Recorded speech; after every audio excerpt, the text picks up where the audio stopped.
Hello and welcome back to another episode of Beyond the To-Do List. I am your host, Eric Fisher, and this is the show where we talk to the people behind the productivity. This week I'm talking to someone who is part of a team that is behind the productivity, the team over at Asian Efficiency. I'm talking to Zach Sexton of The Productivity Show. Now, if you are not a regular listener of that podcast, The Productivity Show, that they put on over there, well, you're in for a treat because this conversation here on this show is a sister show to one that they just released over there. And the way that you can get to that is to go over to theproductivityshow.com, and it's episode 91, where Zach interviews me all about mastery and practicing something till you get really good at it, or in other words, have mastered it. Now, I'm not going to claim that I have mastered podcasting, but I feel pretty confident in a humble way of saying that. Sorry.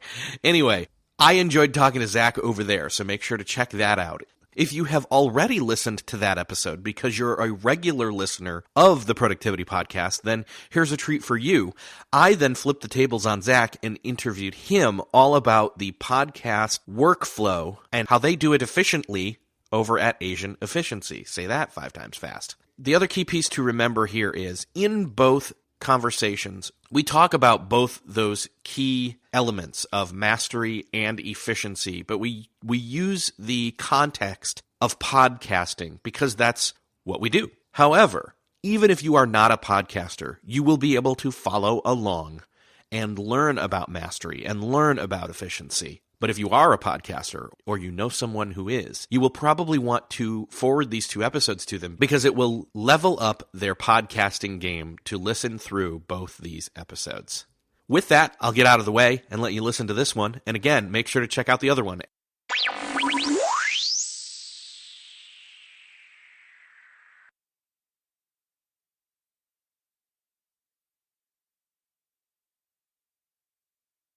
All right, this week it is my privilege to welcome Zachary Sexton from the Asian. Now I'm mispronouncing it because what is your show called?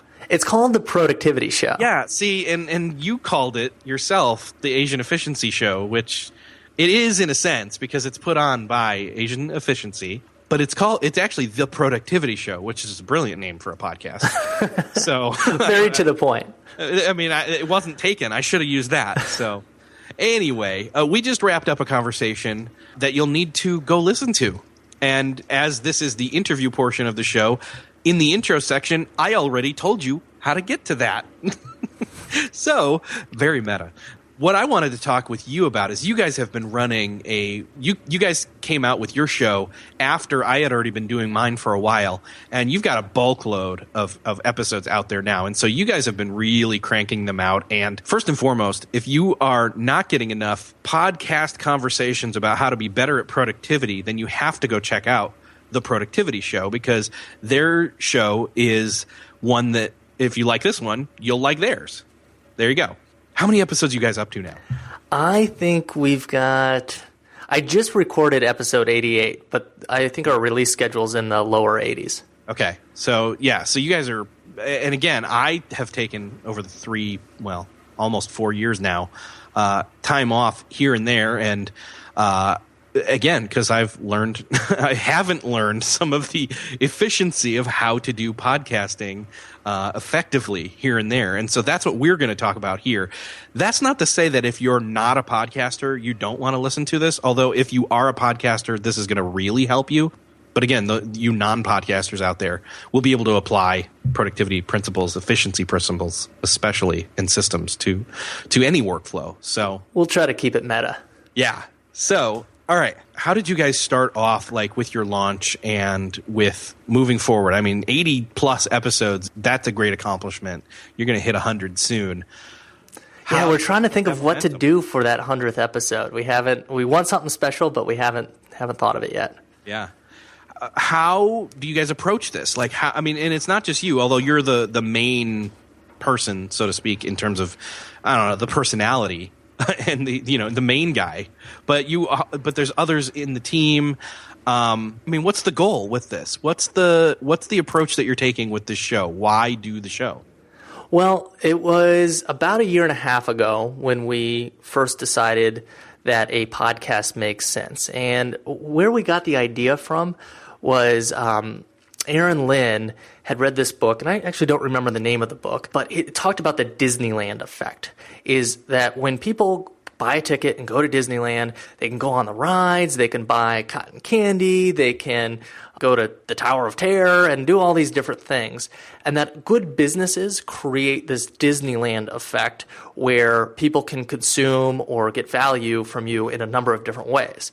And Asian Efficiency, which is a blog that has been around since maybe the time where you started Beyond the To-Do List, 2010, 2011, most of our content was written. There was a handful of videos, there was a handful of audios, but 90% of our content was all written. So we decided, all right, well, it's time to start getting into some other modalities. So people who enjoy listening to audio over reading, or maybe would want to listen to it on the road, on a commute, could get access to some of our take on efficiency and systems. And so we decided that it would be a good thing to do, and that considering the makeup of the team, that we all actually took personality tests to determine who would be best at what job. And my personality is according to this one test, is a star. So I like getting a little attention. Nice. And I don't mind being in front of a crowd or hearing my own voice. I know that's something people struggle with. So I thought I was the person for it. But whenever we do anything at Asian Efficiency, we always make a plan for it. So any course that we build, any major projects that we go about, we start with something called a 4 walls workshop. And the 4 walls, if you're literally in the same place, where Asian Efficiency, we're a completely distributed team. We have people in the Philippines, in Thailand, in Wisconsin, and Texas. So we're across different time zones. But people who are in the same place will literally have the 4 walls. One of the walls is the who. So who would this be valuable to? Then the what. What is it that we're building? Then the why. So why are we doing this? Which was your first question that I got into. Another thing would be just to have a new source of people to find us, because not everybody would find us by Googling. Maybe some people would look in iTunes and look for productivity, which is actually we're quite glad we named our show the Productivity Show, because we believe that it's taken off to a certain degree, where people just look for productivity and they find us. So we've had actually 1 or 2 months ago at this point, we just surpassed our first 1 million downloads. So I think that had a big piece to it. And then the how. So the how is a little bit more of what we're going to be talking about, but we knew that certain things needed to be created, that certain systems needed to happen if we were going to have a consistent release schedule, and we do release every Monday, haven't missed one yet. And how we got to 80 is the first month in January, we released daily episodes.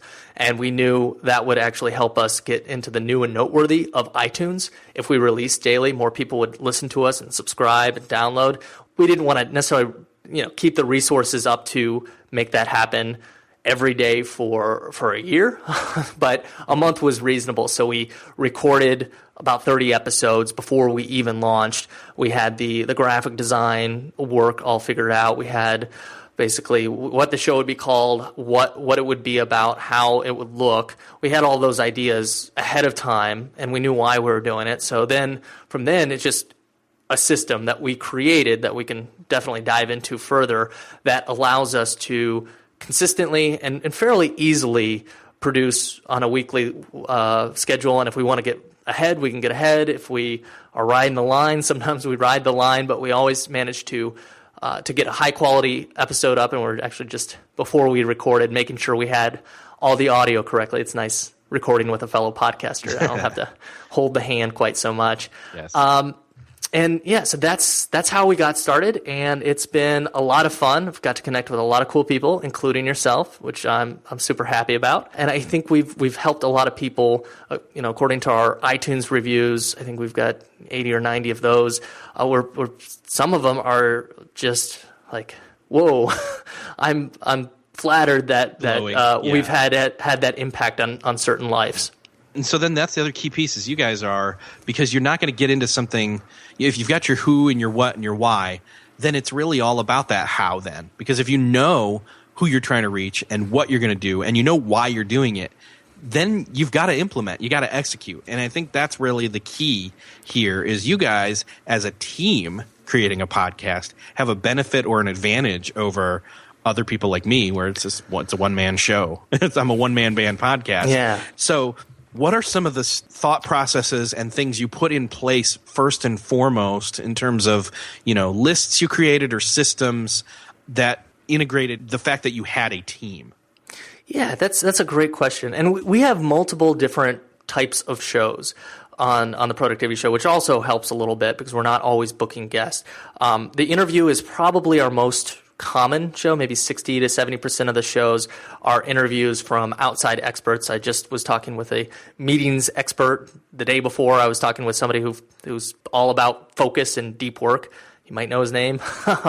We were just talking about with Mastery. So those interviews are done systematically. We have a whole list that we created actually before we even started the podcast of people we would want to interview, and that list has just continued to grow. It lives in our document resource center, which is Confluence, just a tool similar to Google Docs, just a little bit techier. So we had the names of everybody, not only the names, the topics, their contact info, and then a checklist if we've invited them, if we've recorded, links to the recording. So being prepared with a large backlog takes a lot of the stress off because then you're not scrambling to what are we going to do next week? And you're like, well, we've got 40 people to send out a scheduler link to, and which we can talk a little bit later about. Scheduler links, those save quite a bit of time and frustration. That's part of our system. And then topics to discuss. We have internal episodes where either Tan or I or Mike Schmitz, my co-host, will all come on and talk about a particular topic. So we'll have a list of topics so we don't have to just every week think of one off our top of our head. So it's helpful to have those running lists, and I believe you probably do something similar in Evernote, I think. Yes. What else are you guys doing? Like you've got, it's not just you. By the way, it's not just you that's working on the show. I mean, when it's the interview, you do the interview, but then you hand it off, right? So yeah. That's another bonus. Again, I'm mostly the guy who does my stuff, but then you help with yours, but then you're not the only person. So what's the team makeup look like? Yeah, and that's a great question, and something I wish we had talked about on your Mastery episode, because I believe the fact that you edit your own podcast will have you catch and realize maybe some annoying things that you do or say, or questions that could have gone differently that you can then think about how you can do it a little bit better next time. So hopefully people listen to both episodes so we can get answers to both of those. Yeah, so it starts with how we do things at Asian Efficiency is we use a methodology called Agile Scrum.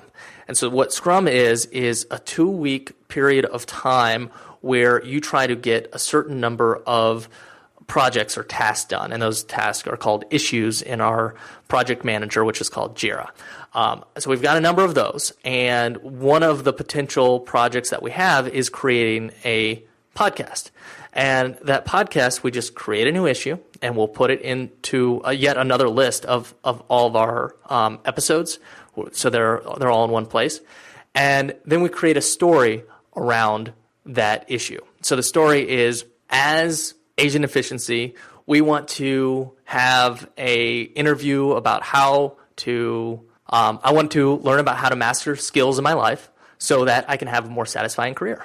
That was the story I created around the podcast for interviewing you about your mastery of podcasting. And then that makes it a little bit easier to know what the direction of the show is going to be going. You can also do it from the company's point of view. So as Asian Efficiency, we want to be on other podcasts so that we get more listeners and email sign-ups for our newsletter, which is a leading indicator for sales for our courses or whatever else we offer at Asian Efficiency. So it goes both ways. So you know exactly, again, we're getting really clear on that why.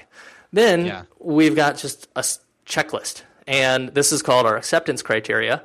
So first step is the recording is scheduled. So often it's me reaching out to a person. We'll just find them online. If sometimes you have to ask friends for favors. Like we got Cal Newport on recently. I had to ask Mike Vardy for an introduction, or just like we were talking about too, where I introduced Joshua to you. Sometimes that helps a little bit is having people to connect with, but you schedule it, and I have a text expander snippet, which I think your audience is going to be familiar with, correct?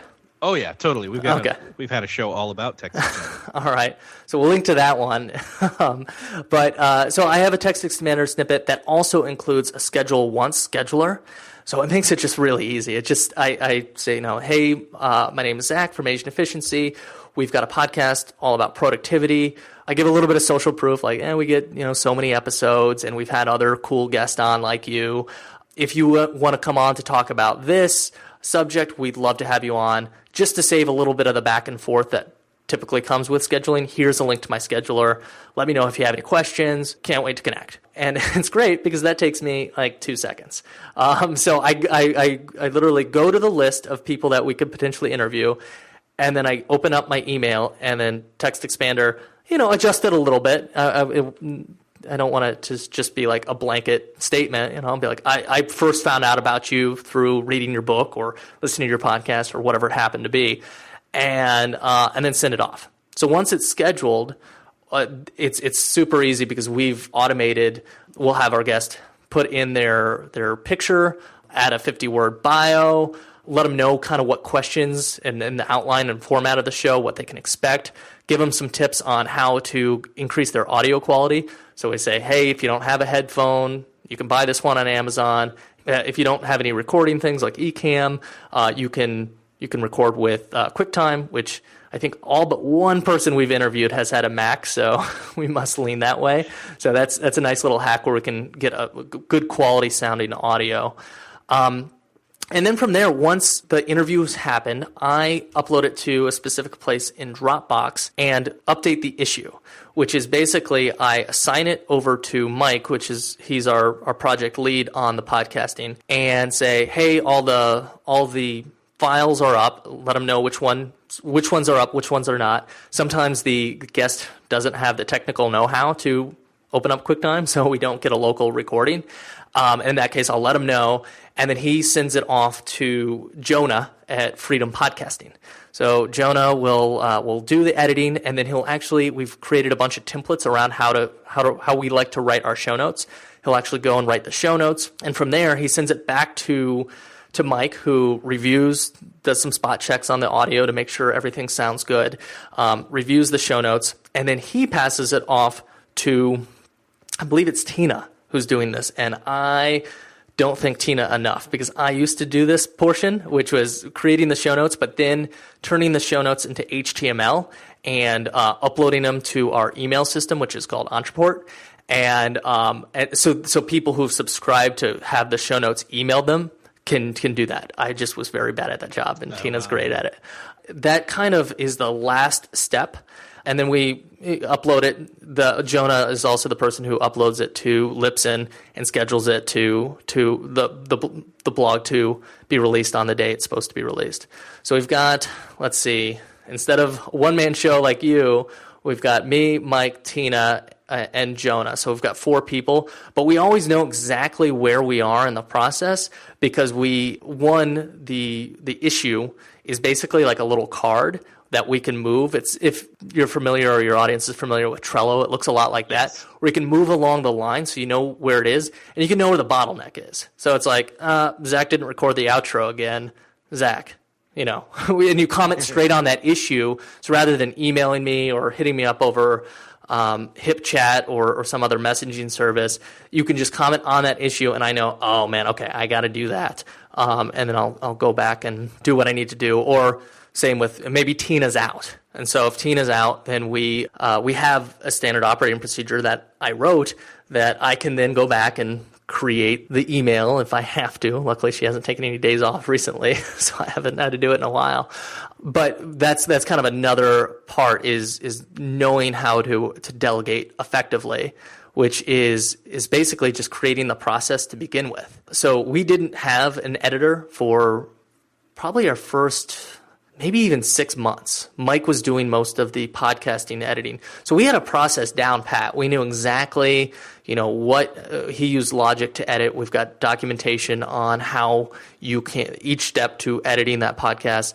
And then we captured it. So we were first-time podcasters. We didn't know what we were doing. So we just, bought some mics and came up with a game plan. But over the course of doing 30 or 40, 50 shows, you realize best practices, and as long as you capture those best practices, it makes delegation super easy because you say, all right, step 1, you do this. Step 2, you do this. Step 3, click this button, here's a picture. Or a lot of times what we'll do is create a whole video on the process in addition to having that step-by-step checklist. So using effective delegation where you know where you are in the process, because having 4 people and trying to communicate with those 4 people if you didn't have a system would be extremely complicated and cumbersome, and you might just want to do it all yourself because you're like, I'm spending more time explaining than actually it would have taken me to do myself. But if you create the system ahead of time, if you think what end result you want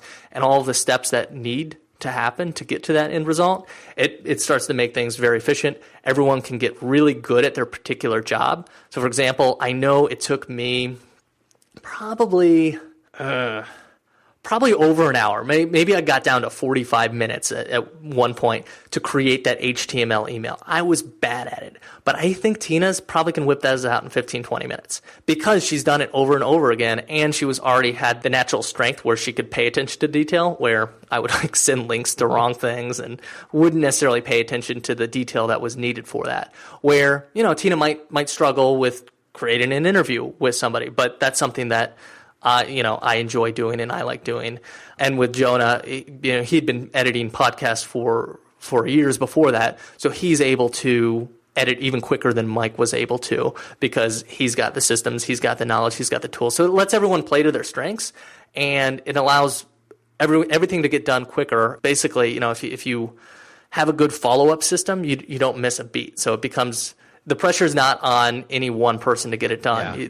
You've kind of shared that load. Well, the weight of the entire podcast episode completion is not on any one person. It's only, you're only responsible for what you're responsible for. And so what's great about this system you guys have is that, one, you could actually get ahead on your individual thing if you wanted to, because you could batch process a bunch of interviews if you wanted, although you're not all interview shows. The other piece being, if something is broken down and there's a holdup, right where it's at, and who to talk to. Exactly. So, yeah, that's interesting. It's never Mike or Tina. Never them. Nice. So you guys didn't start off. You didn't start off with this process, or not the process, but you didn't start off with this exactly this way.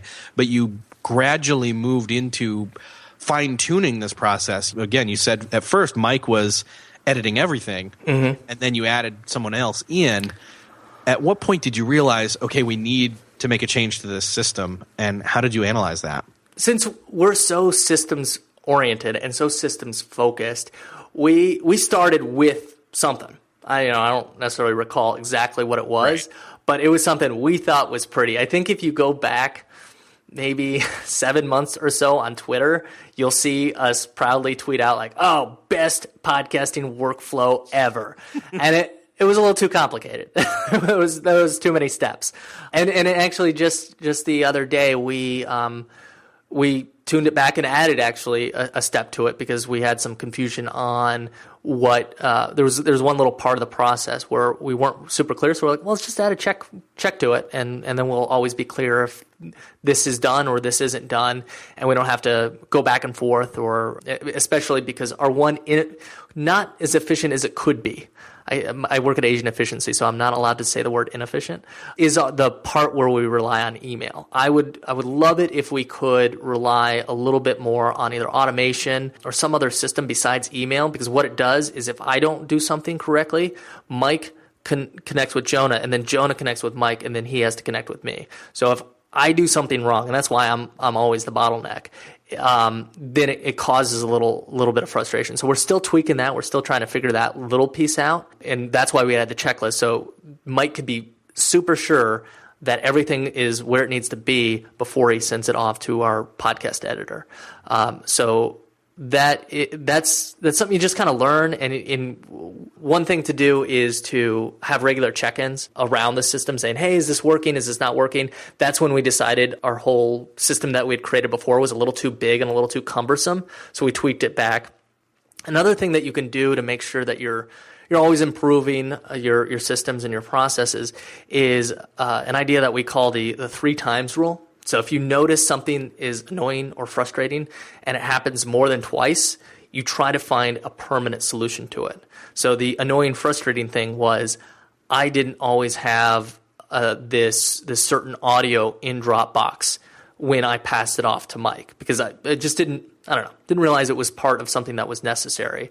And Mike's like, I thought that was always in there. And we're like, well, let's figure it out. So what we did is we added a checkbox is if this piece of audio was in the Dropbox, we put it in there and we check it off. If it's not, I'll comment in the issues that, hey, it's not, and here's the reason why. So the 3 times rule helped us figure that out because we were having a discussion about it, and it's like, well, we've had this discussion before. Let's make a permanent solution to it. So those are some pieces of advice you can do to make sure you're always improving and not just being stagnant. But if a system works, you just keep working it until you find it's not anymore. Yeah. What about, you said you were the bottleneck. Do you think that your teammates trust you, or how do you get them to trust you moving forward? Trust is a big part, especially when you are relying on other people to get things done. I can't speak to them. I do hope they trust me. One of the things that makes everything a little bit less stressful is just getting ahead. And that's what we're trying to do with not only our podcast, but with a lot of our projects at Asian Efficiencies. We've kind of narrowed some focus down. We had a bit wider focus for the last few months. We decided to cut a few projects and really focus in so we can be ahead on all of our content, which includes our newsletters, which includes our blog posts, which includes any courses and things that we're going to produce, and includes the podcast. So we don't feel that pressure to just perform. And we'd gotten very far ahead last year when I was going to be on a road trip for 2 months, and I knew I wasn't going to be able to record consistently. I think we were like 15, 20 episodes ahead. And that breathing room made us feel awesome. And this week is actually one of those weeks where we're getting that breathing room again. I think we've got about 6 or 7 extra, but at the point where you get 2 or 3 months out, and then it becomes like, don't even have to worry about it. Like, oh, Zach, you're missing this piece, but you've got 2 months to do it. Maybe do it now. But so I hope they trust. But if there is one way to take the pressure off is just to be way ahead. And then when it comes to trusting too, you just trust but verify. Like, I trust Zach probably did it, but let me check. Would be the situation. And actually, that's why we added the checklist, because if I have to check something, I'm not going to check something off that I didn't do. I may omit something, but I'm not gonna say I did something when I didn't do something. So that piece of the system is what's holding me accountable to. I'm making myself sound like the worst person ever. Podcast. This is actually an intervention, Zach. Everybody, the rest of your team has been sitting here listening to this. No, so, yeah, that's really awesome. Coming from the completely different process, it's great for me to hear how your process works. For me, I have found that because I'm a one-man person, I'm a one-man team, tools are what help me do my stuff faster. What tools are you guys using as a team? So we use Schedule Once, like I already mentioned. Do you use a scheduler for? I do. I have used Scheduled Once. I like Calendly as well. Yeah, I actually like that a little better. Doodle's a good one too, for where if you need a bunch of different people to all check what they have as availability. Yeah, I actually just used Doodle for the first time. Mike Tan and I wanted to connect next week, Mike Vardy, and I was like, well, how do we do the 3 people? Oh, yeah, I've heard of Doodle. I've seen like 10 to 15 plus Doodles before. So, that's kind of the one limiting factor of most schedulers is they don't have any way to do more than 2 people, is what I've noticed. If there's anyone out there, or hey, if you're listening, build that, because that would be nice. We've had that issue before where we want two different guests on at the same time to kind of have there's not a really good tool to do that. Like you and I, we just got on a conversation and said, okay, we're going to do it at this time. So aside from Schedule Once, I personally use Text Expander quite a bit. For the show notes, I actually had a full-on HTML text expander that had a lot of the repeating links and images and bullet points and H2 tags and all that jazz, which saved me a lot of time. We've got naming conventions for how we record certain shows. My local audio is called something, and the guest's local is called something else. The overall episode's called something. So I just use Text Expander for that. And then in addition to Text Expander, when I label something a certain name, I've got this cool tool called Hazel, which says, oh, look at this recording that's in this certain file. It's named this. It should go here. So it pulls it from my hard drive and then moves it into the correct Dropbox folder, which is really nice, because that was another system that I had broken. Is I would record it, but I wouldn't necessarily put it into Dropbox. So I was like, yeah, I did it. What are you talking about? So I automated it because I wasn't. Took the trash out. It's sitting outside, but it's not in the bin. Yeah, and then another one actually you saw before we started recording, because we were talking about our audio setups, is just preset recordings. So I know, my volume needs to be at a certain level so I don't clip, which is something where your voice gets too loud and it makes a little not pleasant noise to listen to. So I've had to turn down my mic a little bit and get all my settings. But having all those things set up so you don't have to think about it as much. I also have checklists for which is kind of automating your memory, is checklist before pressing record. So I'll ask, am I pronouncing your name, Eric Fisher, correctly? Do you have any questions for me? Do you, whatever, I don't even remember it because I don't have the checklist in front of me right now. What about pre-flight checklists, kind of, where it's, okay, I've made sure that Dropbox is now turned off. Yeah. So it doesn't eat up my bandwidth. My phone is in airplane mode, all that kind of stuff. Yep, I've got that too. Am I plugged in via Ethernet versus Wi-Fi? Yeah. I only started doing that one. That's a must. I'm pumped about that one. I think it was actually, it wasn't just, it was at Podcast Movement. Somebody talked about that. I was like, oh, why didn't I do that? So I bought that little weird adapter that all Macs need for the Thunderbolt thing. And yeah. So totally. I grabbed a USB 3 one that functions it has a place to plug an Ethernet cord into it, but then it also lets me plug in other USB things. So it works as a permanent USB dongle or hub as well. So I'm loving it. Dongle. I was convinced that was not a word for quite some time. Oh, it so is. I know. My girlfriend was right. Okay, so on top of all of the great podcast stuff you guys are doing, you were actually, prior to that, cranking out tons of other, and still do, great content like courses and blog posts and emails. I know because I get them. And as we're wrapping up, tell people where they can get all that and what all you guys cover, because it's a huge, like, iceberg of, on the surface it's like, oh, it's cool, it's a website, but then you dig deeper and it's like, oh my gosh, there's so much there. Yeah. Oh, the iceberg really comes in actually with our email. Most of the blog, if you kind of click around, we're trying to improve the navigation a bit on our next sprint. We're going to like have a start here page because we do have so much, and we kind of realize like, people don't probably know where to go.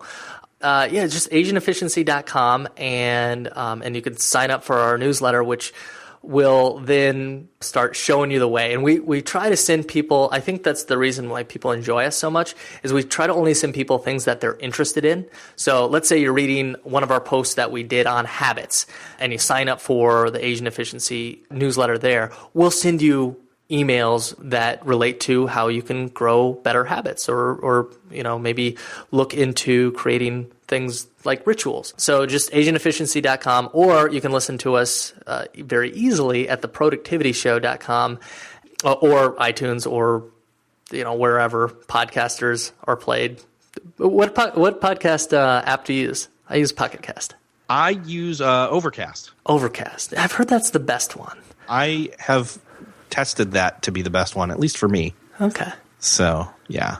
Zach, it's been awesome to have you on the show. And again, this is one part of a two-part conversation.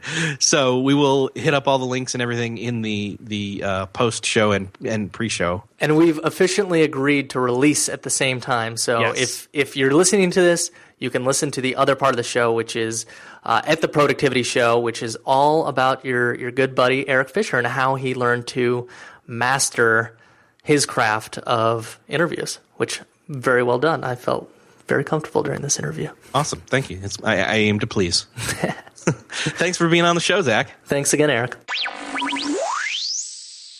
I really hope you enjoyed that. Thank you so much for listening to this conversation. And again, this is one part. I won't say which part. It's part one, or it's part 1 or 2, or it's part A or B. However you want to think about it, just know there is a follow-up or preceding conversation between Zach and myself, all about podcasting, and specifically all about mastery. So, if you enjoyed this conversation and have not yet listened to that one, make sure to go check it out. If you've enjoyed this episode, make sure to let Zach and I know.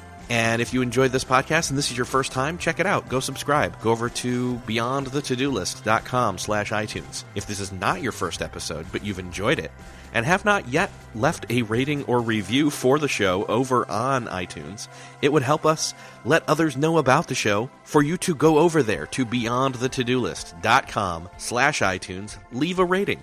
Leave a review, whatever you're feeling comfortable with. Just let us know how we're doing. We always appreciate your feedback, and we really appreciate you listening. I'm Eric Fisher. I'll see you next episode.